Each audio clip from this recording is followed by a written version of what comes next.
عزیز دوستو، نبی پاک صلی اللہ تعالی علیہ وسلم نے اپنی تشریف آوری کے کچھ مقاصد خود بیان کیے۔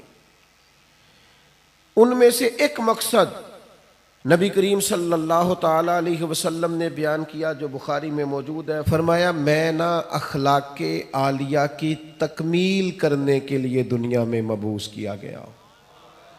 تمہارے اخلاق کو سنوارنے کے لیے، طرز زندگی، طرز معاشرت، طرز معیشت، ان سب چیزوں میں اخلاقی غلبے کے لیے میں مبعوث کیا گیا۔ اور خود نبی پاک علیہ السلام کے اخلاق کے بارے میں اللہ نے فرمایا وَإِنَّكَ لَعَلَىٰ خُلُقٍ عَظِيمٍ، اے محبوب آپ تو عظیم اخلاق پر ہیں، آپ کا خلق تو عظیم ہے۔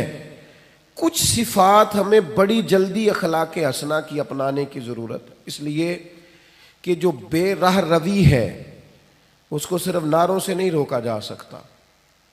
جو ہماری طبیعتوں میں اضطراب ہے وہ صرف اچھی مجالس سے ہی فقط کر دینے سے ختم نہیں ہوگا، ہمیں ان مجالس سے پھوٹنے والی ضیاء سے، ان مجالس سے ملنے والے سبق سے، ان محافل کے انعقاد پر مرتب ہونے والی نصیحت سے، ملنے والی نصیحت سے ہمیں اپنے اوپر عملاً کچھ چیزوں کا نفاذ کرنا ہوگا۔ مثلاً ایک چیز بڑی تیزی سے پھیل گئی ہے، وہ ہے بے چینی، بے قراری، اضطراب، دوڑ دھوپ، حلم کا نہ ہونا، برداشت کا نہ ہونا۔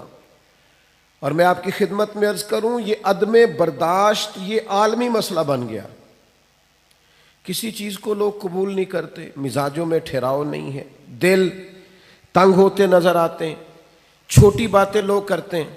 عرب کی سوسائٹی کے اندر لوگ سخت مزاج تھے، وہاں کے جو بدو تھے ان کی ترشروئی کا ہر آدمی شکوہ کرتا تھا، ان کا لہجہ پتھروں سے زیادہ سخت تھا۔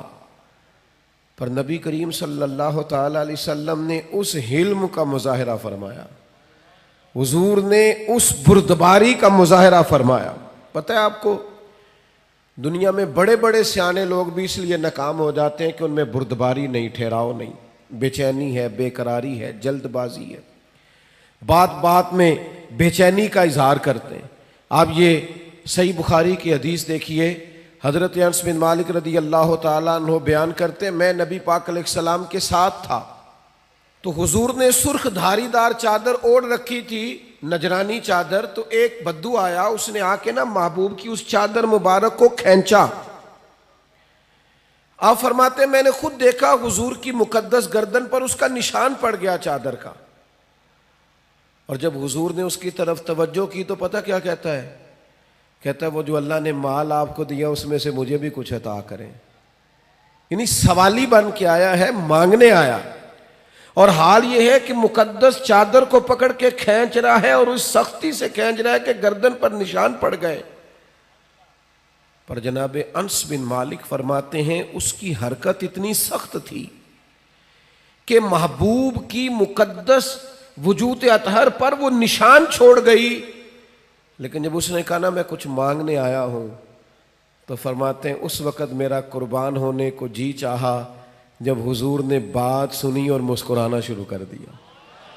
یہ کمال اللہ نے صرف محبوب کریم کو عطا فرمایا ہے، وہ اپنے پرائے کا غم کھانے والا، مرادیں غریبوں کی بر لانے والا، مصیبت میں غیروں کے کام آنے والا۔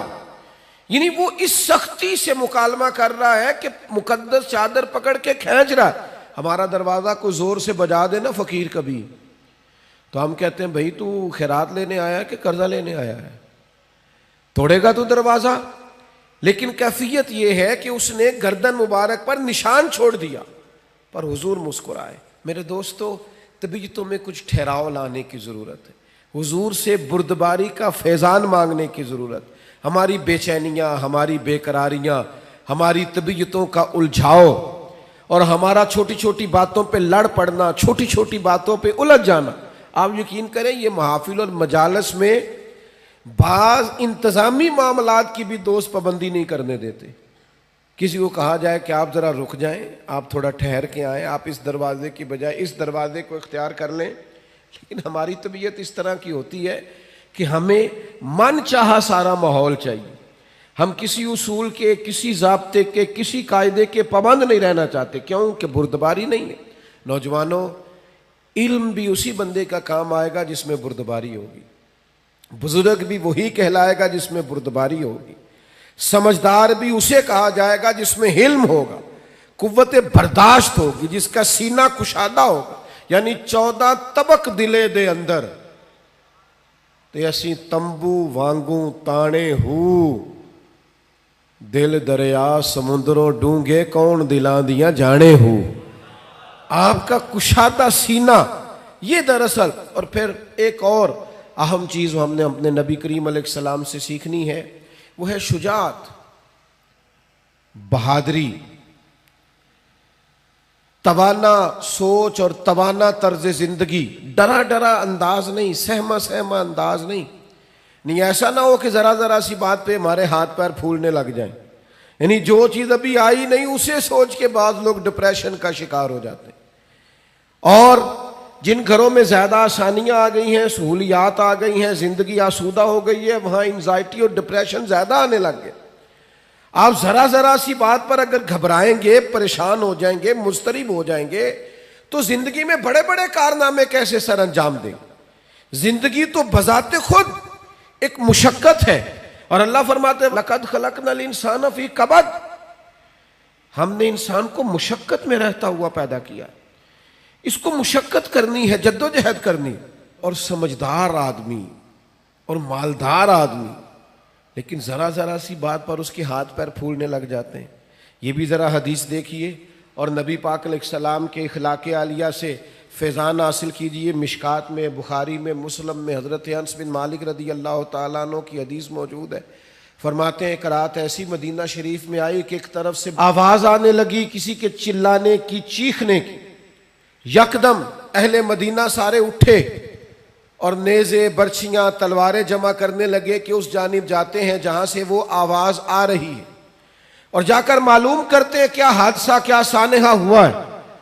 فرماتے ہم ابھی تیاری کر رہے تھے ادھر جانے کی، اور نبی پاک علیہ السلام گھوڑے پر بیٹھ کر وہاں سے واپس تشریف لا رہے تھے، اور حضور فرمانے لگے سو جاؤ سو جاؤ سو جاؤ، میں دیکھ آیا ہوں، کوئی خطرے والی بات نہیں۔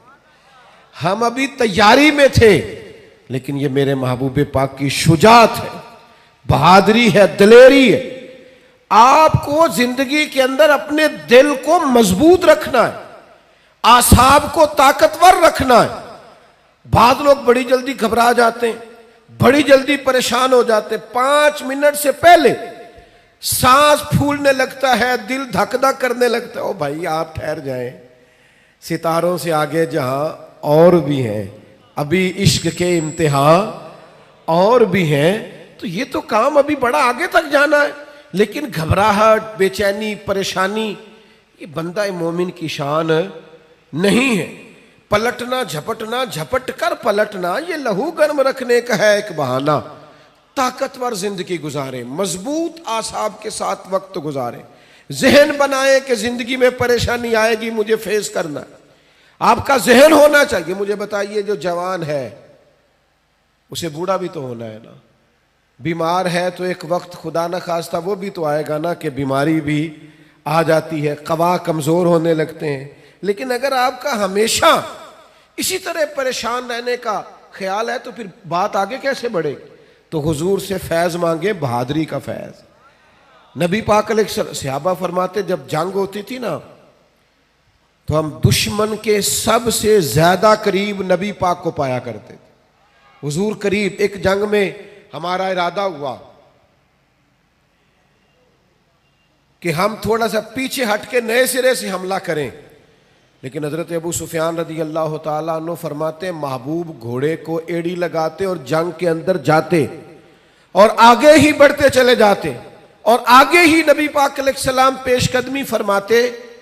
تو میں نے عرض کی حضور تھوڑا سا پیچھے ہٹ کے نئے سرے سے حملہ نہ کیا جائے؟ تو فرمایا نا بھائی پیچھے نہیں ہٹنا، میں نبی ہوں، بات یہ بھی سچی ہے، اور میں عبد المطلب کا پوتا ہوں، بات یہ بھی سچی ہے، لہذا پیچھے نہیں ہٹنا، آگے کی طرف پیش قدمی کرنی۔ تو میرے دوست گھبراہٹ نہیں، بے چینی نہیں، الجھاؤ نہیں، میلاد شریف والے محبوب سے یہ فیضان پائیں کہ ہم نے ہمیشہ اپنے اعصاب کو مضبوط رکھنا. پھر اللہ تعالیٰ نے نا اپنی حکمت کے ساتھ لوگوں کے اندر دولت کو تقسیم کیا. یہ اس کی حکمت ہے. سورۃ الشورى کے اندر اللہ تعالیٰ نے فرمایا کہ اگر سب لوگوں کو مال میں وسعت دے دی جاتی تو زمین میں فساد ہو جاتا، بغاوت ہو جاتی. سب کو مال میں وسعت نہیں ملتی، لیکن جن امیروں کو اللہ مال عطا کرتا ہے نا، ان میں غریبوں کا بھی حق ہوتا ہے. قرآن مجید کہتا ہے سائل کا اور محروم کا حق ہے. یہ جو میں کہہ رہا ہوں اس پر غور کریں، حق ہے. نہیں آپ پر، امیر آدمی پر غریب کا، آپ کا خیال ہے وہ مانگنے آیا ہے، اور اللہ کا قرآن کہتا ہے حق لینے آیا ہے. اس کا حق ہے. جب انسان کے مزاج میں مالی طور پر گھٹن آتی ہے نا، وہ کنجوس ہو جاتا ہے، بخیل ہو جاتا ہے. اللہ تعالیٰ نے مالی طور پر وسعت دے دیا، پر قلبی طور پر تھوڑی سی نا اس کے مزاج کے اندر گھٹن ہے، تو پھر بھی ماحول میں پریشانی پیدا ہوتی ہے.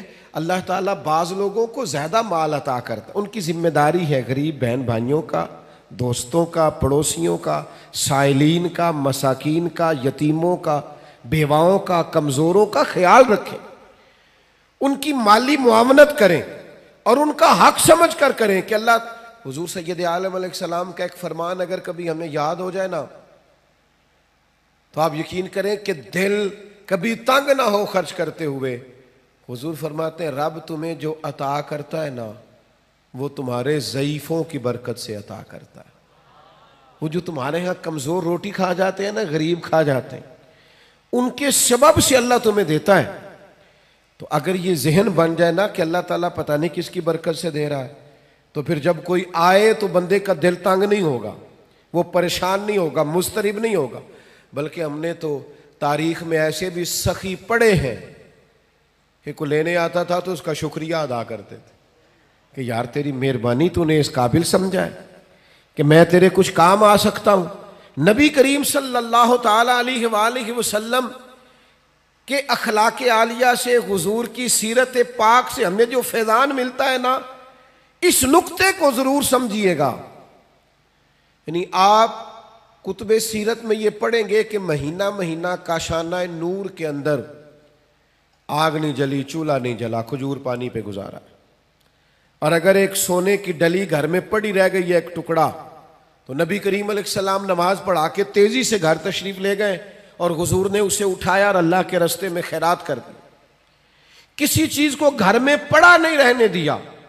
گھر میں تو دعا مانگی تھی کہ یا اللہ ایک وقت فاقہ ہو، ایک وقت روٹی ہو.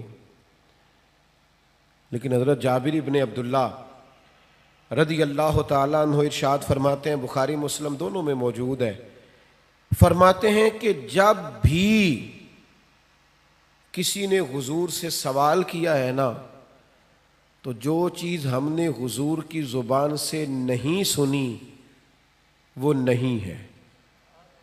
حضور نے کبھی کسی کو لا نہیں فرمایا، یہ نہیں فرمایا نہیں ہے. اللہ کرے میں آپ کو سمجھا سکوں.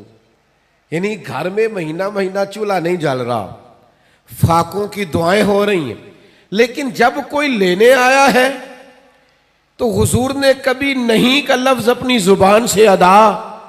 ایسا کوئی محبوب کہیں ہوگا نہ کہیں ہے، بیٹھا ہے چٹائی پہ مگر عرش نشیں ہے، اور ملتا نہیں کونین کو کیا کیا تیرے در سے، ایک لفظ نہیں ہے جو تیرے لب پہ نہیں ہے.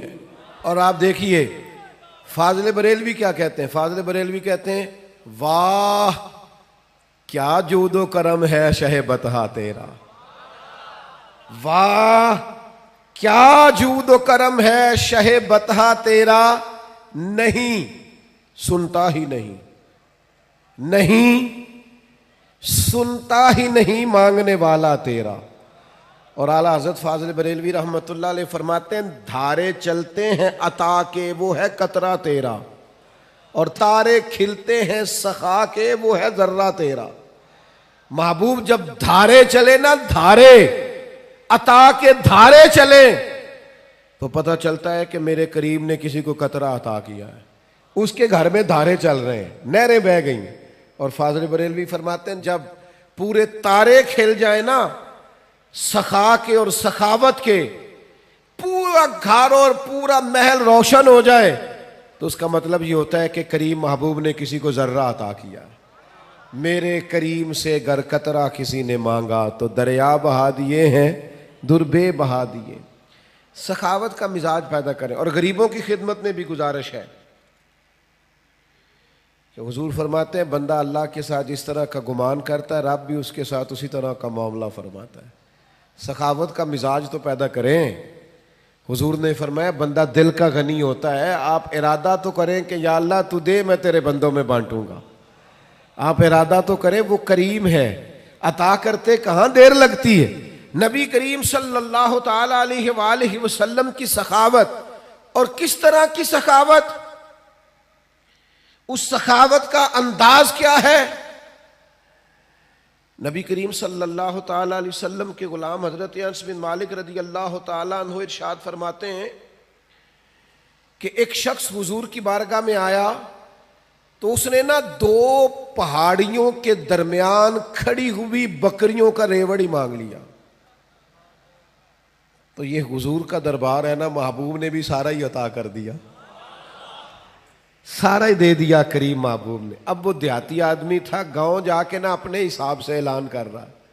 ہر آدمی کا اعلان کرنے کا سٹائل بھی اپنا ہوتا ہے نا، وہ اپنے گاؤں جا کے اپنے حساب سے اعلان کرتا ہے، کہتا ہے سارے مدینے چلے جاؤ، حضور تو اتنا دیتے ہیں کہ غربت کا ڈر ہی دور ہو جاتا ہے، سارے چلے جاؤ مدینہ منورہ۔ محبوب تو یوں بانٹتے ہیں۔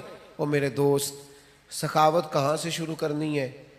حضور نے فرمایا 2 کا کھانا 3 کھا لیا کرو، اور 3 کا 4 کے لیے کافی ہے، اور 4 کا 5 کے لیے۔ آپ مزاج تو بنائیں بانٹنے کا، ارادہ تو کریں دینے کا، پھر دیکھیں اللہ تعالیٰ کیا انداز اختیار کرتا ہے۔ آپ مجھ سے ناراض نہ ہوئیے گا، ویسے جس آدمی کے پاس پیسے آتے ہیں نا وہ سب سے پہلے گاؤں چھوڑتا ہے، وہ محلہ چھوڑتا ہے جس محلے میں وہ رہتا ہوتا ہے، اس لیے کہ اب دائیں بائیں آگے پیچھے ہوتے ہیں ماڑے بندے، اور اسے وہاں جانا بڑا ضروری لگتا ہے جہاں کوٹھیاں ہی کوٹھیاں ہوں، محل ہی مال ہو، بنگلے ہی بنگلے ہوں۔ وہ چونکہ پرانا محلہ ہی یاد نہیں رہتا، ٹوٹی سڑک ہی وہ میرے گاؤں کا غریب دہقاں سڑک کے بننے پہ تھا کیوں پریشاں، جب اس کے بچے شہر کو جا کر کبھی نہ لوٹے تو لوگ سمجھے۔ یہ کبھی کبھی ایسا ہوتا ہے کہ اللہ نے عطا کیا ہے تو چاہیے یہ تھا کہ تو دائیں بائیں آگے پیچھے بانٹتا، تو جا کے بیٹھی امیروں میں گیا، چلے جائیں، کوئی حرج نہیں، کوئی منع نہیں، لیکن ان لوگوں کو بھی تو یاد رکھیں جو آپ کے ساتھ بسا کرتے تھے، رہا کرتے تھے، وقت گزارتے تھے، ان کے لیے بھی تو اپنے دل میں طبیعت کے اندر گنجائش پیدا کریں۔ میرے عزیز، رسول اللہ بانٹتے، نبی پاک عطا کرتے، اور فاضل بریلوی فرماتے ہیں ہاتھ جس سمت اٹھا غنی کر دیا۔ حضور نے جس کو دیا ہے نا اسے بھی دینے والا ہی بنا دیا ہے۔ تو نبی کریم صلی اللہ تعالی علیہ وآلہ وسلم کی یہ ادا۔ پھر ایک اور بات، کبھی کبھی نا لوگ ہم سے کچھ ایسی چیزوں کا مطالبہ بھی کرتے ہیں جو بظاہر ہمارے لیے مشکل ہوتی ہیں۔ میں آپ کو صحیح بتاتا ہوں، ان کاموں کو بعض اوقات طبیعت نہیں چاہ رہی ہوتی، اور بظاہر ایسا محسوس ہو رہا ہوتا ہے کہ یار یہ کام جو ہے نا یہ ٹھیک نہیں۔ آپ تم نہ وقت دیکھ رہے ہیں، نہ آپ ماحول دیکھ رہے ہیں، نہ موسم دیکھ رہے ہیں، وہ بعض اوقات ایسے مطالبات کر دیے جاتے ہیں جو ٹھیک نہیں ہوتے۔ لیکن میرے محبوب کے اخلاق عالیہ کا یہ بھی کمال ہے کہ حضور نہ ہمیشہ کوشش کرتے تھے آنے والے کی دلجوئی کر دی جائے۔ چلے اگر اس نے بے موسمی بات کر دی ہے تو یہاں سے ہی رنگ تھوڑا بدل لیا جائے۔ نبی پاک علیہ السلام جب فجر کی نماز پڑھ کے نکلتے نا تو حضرت انس بن مالک رضی اللہ تعالیٰ عنہ ارشاد فرماتے ہیں کہ مدینہ منورہ کے غلام اور لونڈیاں نا اپنے پیالوں میں پانی لے کے آتی، تو پانی آگے کرتی کہ اس میں اپنا ہاتھ ڈبو دیں۔ بخاری مسلم میں سیاستہ میں آپ کو حدیثیں ملیں گی، یعنی ان کا عقیدہ تھا کہ محبوب ہاتھ لگا دیں گے تو متبرک ہو جائے گا۔ اور حضور بھی امت کو یہ درس دے رہے ہیں اس عمل سے کہ واقعہ اس میں تبرک ہوتا ہے۔ نبی پاک کے دست مبارک سے لگی ہوئی شے متبرک ہوتی۔ نبی کریم صلی اللہ تعالی علیہ وسلم اپنا ہاتھ مبارک رکھ دیتے، ان کے لیے تبرک ہو جاتا، وہ گھروں کو لے جاتے۔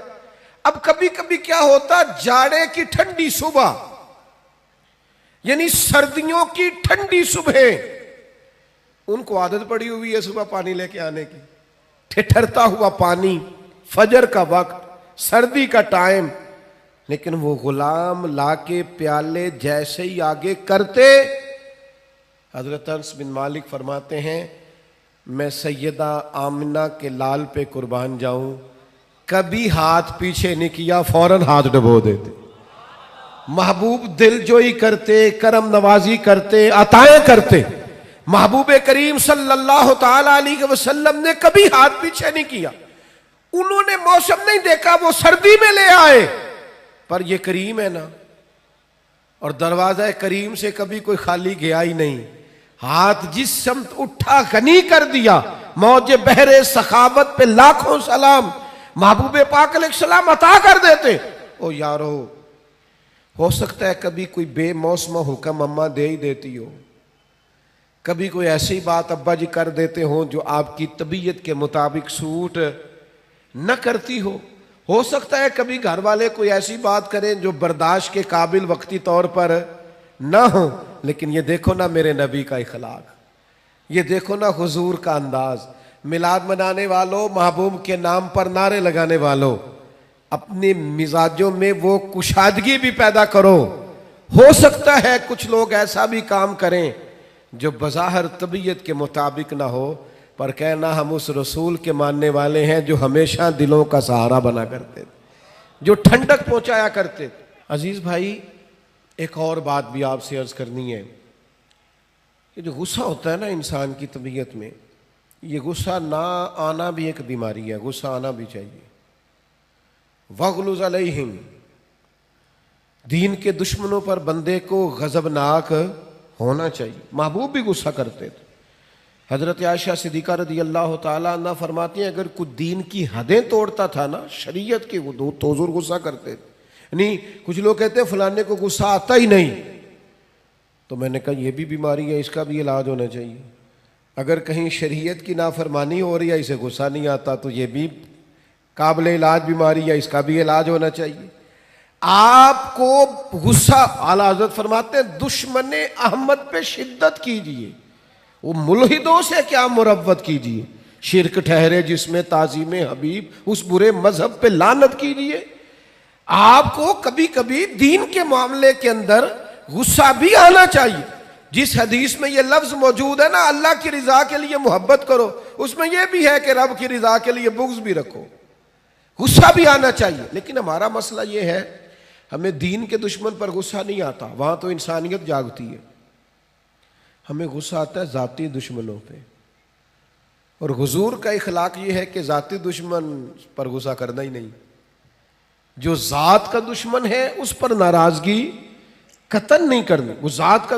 حضرت عائشہ صدیقہ رضی اللہ تعالی عنہ نے حد بیان کر دی، یہ لفظ بیان کر کے ایک اتنا بڑا اخلاق کا دائرہ کھینچ دیا ہمارے گرد کہ ہمیں اپنی زندگی میں اس اصول کو کبھی نہیں توڑنا۔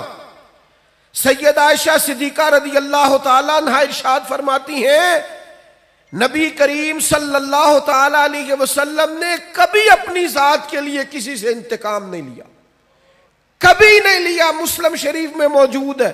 اور دوستو، کبھی نہیں لیا اپنی ذات کے لیے انتقام۔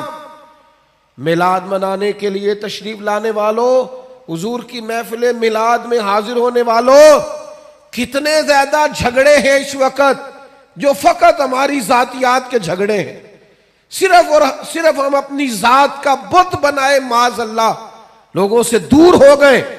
کبھی اپنی ذات کے لیے حضور نے انتقام نہیں لیا، کبھی جلال آیا بھی تو حدود اللہ کے معاملے میں۔ آج کیوں نہ اپنے دل پر یہ ارادہ کریں، فیصلہ کریں کہ ذاتیات کے جھگڑے چھوڑ دیں گے ہم، جہاں ہمارا ذاتی معاملہ ہوگا وہاں ہم اپنی ذات کا بت چکنا چور کر دیں گے۔ اور پھر انسان کو غصہ آتا ہی ہے نا اپنے ماتحتوں پر، لوگ غصہ کرتے نہیں ملازمین پر، اور بعض ایسے نادان ہیں جو خواتین پر بھی غصہ کرتے ہیں، لیکن میرے محبوب کریم علیہ السلام کی یہ عادت صحیح کتب، صحیح احادیث میں حضور کا یہ اخلاق موجود ہے محبوب نے اپنے دست مبارک سے نہ کبھی کسی غلام کو مارا، نہ کبھی کسی عورت پر ہاتھ اٹھایا۔ رسول اللہ صلی اللہ تعالی علیہ وسلم نے یہ حد بندی بیان کی کہ آپ کو اپنی ذات کے لیے کبھی کسی سے انتقام نہیں لینا۔ یہ سوچ کبھی بنا کر تو دیکھیں، یہ قاعدہ قانون اپنی زندگی میں اس کا نفاذ تو کریں۔ ہر جگہ ذاتی جھگڑے، ذات کے معاملات ہم نے کھڑے کیے ہوئے ہیں۔ یہ کتنا مشہور واقعہ ہے طائف کا، لوگوں نے پتھر مارے اور جب باقاعدہ فرشتے نے آ کے کہا یا رسول اللہ حکم کریں تو میں ان کو پیس کے نہ رکھ دوں، تو حضور نے کیا فرمایا؟ فرمایا یہ نہیں مانتے تو امید ہے ان کی نسلیں کلمہ پڑ جائیں گی، ان کی پشتوں میں سے اللہ ایسے لوگ پیدا کرے گا جو شرک سے بچیں گے، اللہ کی توحید کا اعلان کریں۔ لہٰذا ہمیں ان کے بارے میں کوئی سخت انداز اختیار کرنا نہیں ہے۔ میرے دوستو، ایک اور بھی مسئلہ بن گیا ہمارے ہاں۔ میں بات سمیٹنے کی طرف آ رہا ہوں، پر آپ کا ذوق شوق دیکھ کے میری طبیعت بھی بڑھ رہی ہے کہ باتیں کچھ اور کروں آپ کے ساتھ۔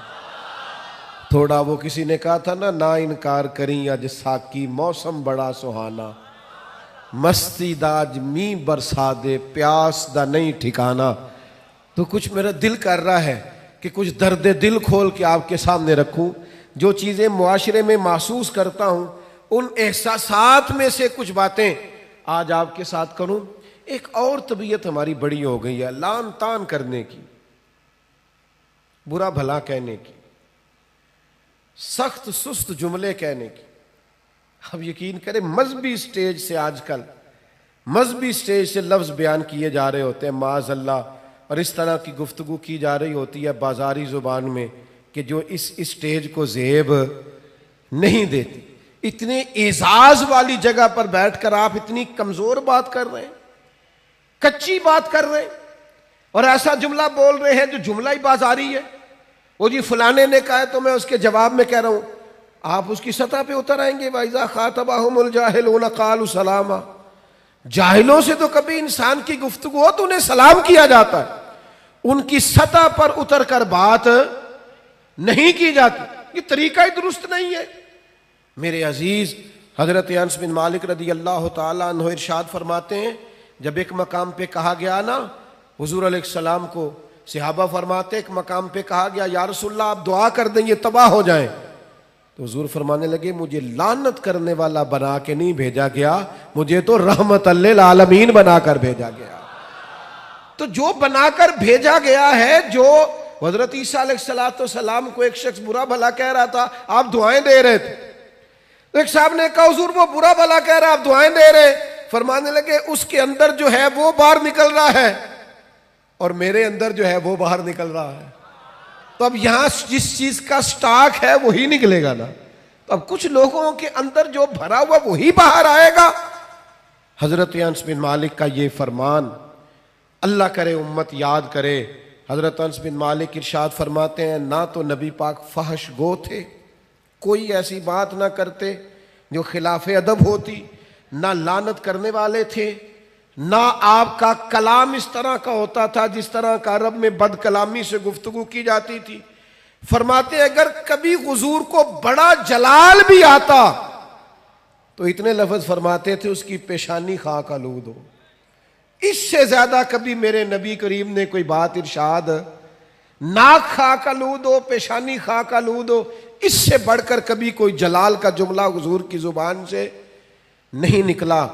آپ کی خدمت میں عرض کروں گا، آپ کا لہجہ اتنا میٹھا ہو، اتنا باوقار ہو، لفظ اتنے جچے تلے اور حسین ہو کہ آپ کو نعرہ لگا کے نہ کہنا پڑے غلام ہے رسول کے غلام ہے، بلکہ آپ کے لہجے سے اندازہ ہو کہ یہ کوئی عام نہیں ہے، یہ رسول اللہ کا غلام ہے۔ اس کا انداز بتاتا ہے نبی پاک کا غلام ہے، اس کے لفظ اور جملوں کی تاثیر بتاتی ہے یہ رسول اللہ صلی اللہ علیہ وسلم کا غلام ہے۔ یعنی آپ کہتے پھریں کہ میں بلبل خوش لہجہ گلزار نبی ہوں، میٹھی میری باتیں ہیں، میں نمک خوار نبی ہوں، حضور کا نمک کھاتا ہوں، اس لیے لہجے میں مٹھاس آ گئی۔ تو نبی کریم صلی اللہ تعالی علیہ وسلم کو اللہ تبارک و تعالی نے اخلاق عالیہ کی بلندیوں کے ساتھ دنیا میں مبعوث فرمایا۔ ایک بات جو آج امت کو بڑی سمجھنی ہے اور جس پر امت کو بہت زیادہ غور کرنا ہے، وہ یہ ہے کہ امت کو نا اب کچھ دائروں کا پابند ہونا پڑے گا. اب اپنی زندگی میں کچھ اصول وضع کرنے پڑیں گے، کچھ قاعدے بنانے پڑیں گے. آپ کو پتہ ہے دنیا میں سب سے بہترین زندگی وہ لوگ گزارتے ہیں جو اپنے وقت کو مینٹین کرتے ہیں. سب سے قیمتی وہ شخص ہوتا ہے جس نے اپنے ٹائم کو مضبوط کر لیا، مربوط کر لیا. ہمیں اخلاقی رویوں کے معاملے میں اپنے آپ کو ٹھیک کرنا. آئیں گے لوگ اکسائیں گے، لوگ آئیں گے غصہ دلائیں گے، لوگ آئیں گے کوئی ایسی بات کریں گے جس سے آپ کی طبیعت میں وہ بات گراں گزرے گی، آپ کے گھر کے اندر سے کچھ ایسی آوازیں اٹھیں گی جس پر آپ سخت ہوں گے. لیکن میرے بھائی، حضور علیہ الصلوۃ والسلام نے نا اخلاق سکھایا ہمیں. اگر ہم رد عمل کے طور پر بھی کبھی سختی دکھائیں گے تو پھر ہم نے سیکھا کیا ہے، پھر ہم نے لیا کیا ہے؟ ہمیں اخلاق عالیہ کی ان بلندیوں پر سفر کرنا ہے، بلندیوں پر. ایک حضور کا بہت بڑا اخلاق یہ ہے کہ نبی کریم معاف کر دیا کرتے تھے. حضور درگزر فرماتے، اور صرف درگزر نہیں فرماتے. جو میں بات کرنے لگا ہوں وہ خاص کرنے لگا ہوں. ایک ہوتا ہے کسی کو معاف کر دینا اور معاف کر کے پھر اس شخص پر احسان جتلانا اور اس کے بارے میں اپنا رویہ اس طرح کا رکھنا کہ دیکھا نا میں نے معاف کر دیا ہے، اتنا ہی کافی نہیں کہ میں نے تمہیں کچھ کہا نہیں. یہ انداز نہیں، بلکہ بہت سارے لوگ تو اس طرح معاف کرتے ہیں کہ پہلے پچھلی ساری ڈائری کھولتے ہیں، سارے صفحے اور ورق الٹتے ہیں، اتنی باتیں سناتے ہیں، تو نے یہ بھی کیا، تو نے یہ بھی کیا، اور میں یہ بھی کر سکتا ہوں، میں یہ بھی. وہ آخر میں معاف کرتے ہیں تو وہ معاف نہیں کیا ہوتا، انہوں نے اپنی باتوں سے پوری سزا دی ہوتی ہے، وہ سب کچھ کر چکے ہوتے ہیں. اب وہ معافی اس طرح کی ہوتی ہے کہ وہ معافی لگ نہیں رہی ہوتی، وہ لگتا ہے کہ یار وہ جو تیرے جملے تھے وہ تو تلوار اور نیزے بن کے سینے میں پوری طرح پیوست ہو گئے، اب تو کیا معاف کر رہا. نبی پاک علیہ السلام کا کمال دیکھو. جناب ابو سفیان ہر جنگ میں مقابلے میں رہے، سردار بن کے، سپہ سالار بن کے لڑنے کے لیے آتے رہے، لیکن فتح مکہ کے موقع پر جب وہ معافی مانگنے آئے اور جب وہ کلمہ پڑھنے آئے، ان کا کلمہ میرے محبوب نے اس طرح قبول کیا اور انہیں معافی اس طرح سے دی کہ نری معافی نہیں دی، ساتھ میرے رسول نے عزت بھی عطا فرمائی، ساتھ رسول اللہ صلی اللہ تعالی علیہ وسلم نے اعزاز بھی عطا کیا. جناب ابو سفیان رضی اللہ تعالیٰ عنہ کو معاف بھی کیا، فرمایا آپ کو معاف بھی کیا، آپ نے کلمہ پڑھا، قبول کیا، اور ساتھ فرمایا جو ابو سفیان کے گھر میں داخل ہو جائے گا میں اسے بھی معاف کر دوں گا. یہ دیکھو معافی بھی دی ہے اور عزت بھی دی ہے. خود بھیک دیں اور خود ہی کہیں منگتے کا بھلا ہو، ساتھ عزت بھی عطا کی، وقار بھی دیا، بلندی بھی دی. کیا نرالا رنگ ہوگا حضرت ابو سفیان کا، کیا سوچتے ہوں گے وہ لوگ بھی، کیا محسوس کرتے ہوں گے کہ کہاں ہمارا وقت گزرا اور کیا اعزاز ہمیں ملا. فرمایا تمہیں معاف بھی کرتے ہیں اور شان بھی دیتے ہیں. یہ میرے رسول پاک کا مزاج ہے. کہا تھا عثمان بن طلحہ نے جب حضور ہجرت کر رہے تھے کہ میں آپ کو چابی نہیں دوں گا کہ آپ اندر سے بیت اللہ شریف کی زیارت کر لیں، تو حضور نے فرمایا میں چابی ایک دن لے لوں گا تم سے. حضور نے فتح مکہ کے موقع پر چابی لے لی، کہتے ہیں لے لی چابی حضور نے، لیکن جب میں معافی مانگنے کی نیت سے آگے بڑھا تو مجھے معافی بھی ملی اور چابی بھی دوبارہ ملی.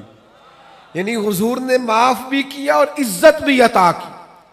نبی پاک صلی اللہ تعالی علیہ وسلم نے حضرت سعد بن معاذ رضی اللہ تعالیٰ عنہ سردار تھے قبیلے کے، مسلمان ہوئے، نبی پاک کے غلام ہوئے، اور اتنا شانوں والا آدمی جن کے جنازے میں محبوب خود شامل ہوں، جن کی قبر پر کھڑے ہو کے نبی پاک علیہ الصلوۃ والسلام تسبیحات پڑھے، جن کو محبوب پاک اتنا اعزاز دے.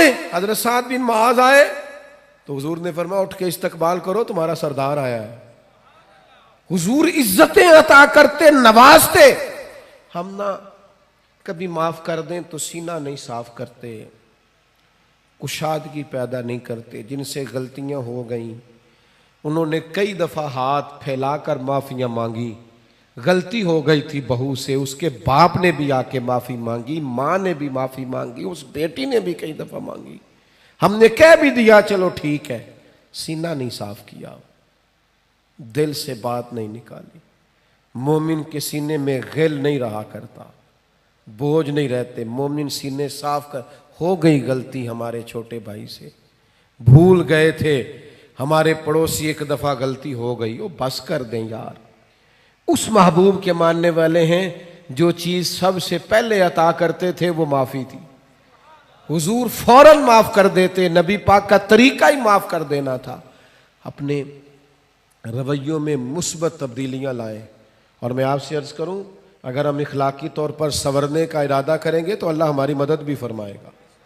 ہم اگر خیال کریں گے نا یار میں ایک ایک کر کے اپنی عادات پر محنت کروں تو اللہ بڑا کریم ہے، کرم ہوگا۔ آپ کوشش کریں کچھ طبیعتیں بدل جائیں۔ اب رویوں کا بوجھ لوگوں سے سہا نہیں جاتا، ہمارے لہجوں کی سختی بہت سارے لوگوں کے لیے سہانے روح بن گئی ہے، ہمارا انداز بڑے بوڑھوں کا دل توڑتا ہے، بڑے غریبوں کو ستاتا ہے، بڑی جگہوں پہ آزمائش پیدا کرتا ہے۔